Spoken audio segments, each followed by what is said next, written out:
All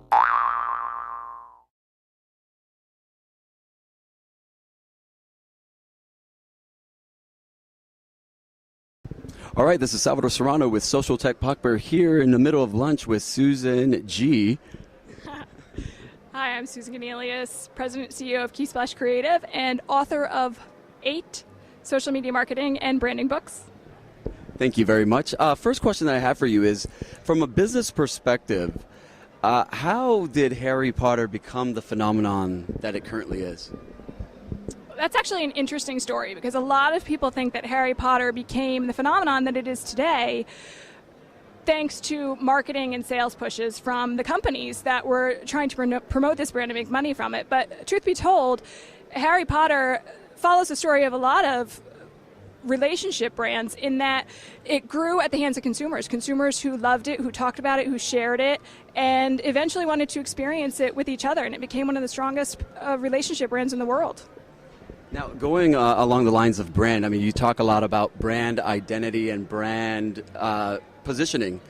What is a challenge of a growing new company, and what would be an advice for new entrepreneurs to build that brand identity or awareness, similar to the generic replacement of a certain word for a brand, if that makes sense? Mm-hmm. It does.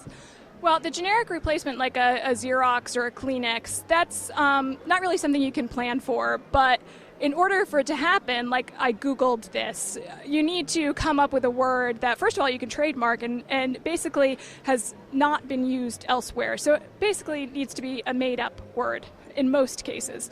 So there's that. But then to build a brand, for a new business to build a brand, there are really 3 primary steps to brand building: consistency, persistence, and restraint. You need to determine what you want your brand image to be, what you want to promise to consumers, and then consistently and persistently deliver on that promise again and again and again in every customer interaction.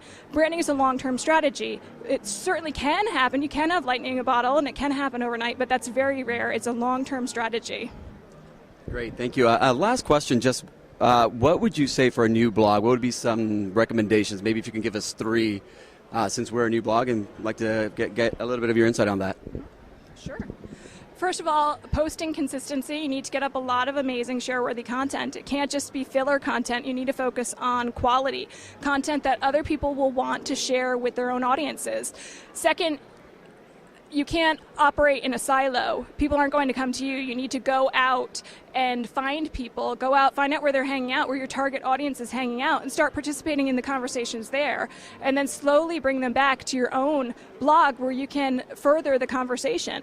And last is make sure that you're acknowledging people. If people leave comments on your blog, you need to keep up with the conversation, reciprocate, show that you value them and that you appreciate that they're spending time, taking time out of their busy day to come to your blog, read, and talk to you. Well, great. Thank you very much. We know you're anxious to get back there and eat, so thank you for your time. It's been a pleasure. Sal again with SocialTechPop.